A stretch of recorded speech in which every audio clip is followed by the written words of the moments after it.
Akhir-akhir ini, warga Pringsewu, Lampung dikejutkan dengan kehadiran sosok misterius yang bergentayangan di lingkungan mereka. Bukan tanpa alasan warga merasa resah.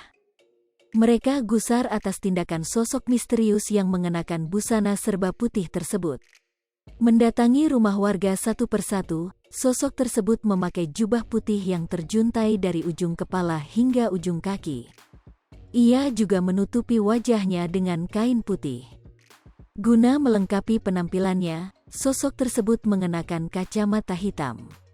Akibat penampilannya tersebut, sosok putih-putih serupa pocong itu pun membuat siapa saja yang melihatnya curiga lagi ketakutan. Terlebih usai bertemu langsung dengan sosok putih-putih tersebut. Tak cuma diam, sosok putih-putih itu nyatanya juga melakukan tindakan aneh di rumah warga. Semula mengetuk pintu, sosok tersebut langsung menengadahkan tangan seraya meminta uang kepada pemilik rumah. Selain itu, sosok tersebut tak segan meminta uang di tengah malam kepada warga. Jika permintaannya tak digubris, sosok tersebut konon langsung mematikan saklar meteran listrik rumah warga. Tingkah tak wajar sosok putih-putih itu viral di media sosial setelah seorang warga merekam dan mengunggahnya.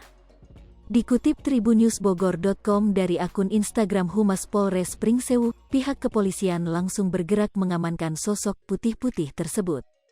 Ditangkap kemarin, Minggu, tanggal 15 Mei tahun 2022, sosok tersebut segera mengurai pengakuan kepada polisi.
Hai pemirsa Sri Popo TV, jangan lupa komen, like, dan subscribe, serta tonton terus berita-berita terupdate lainnya ya.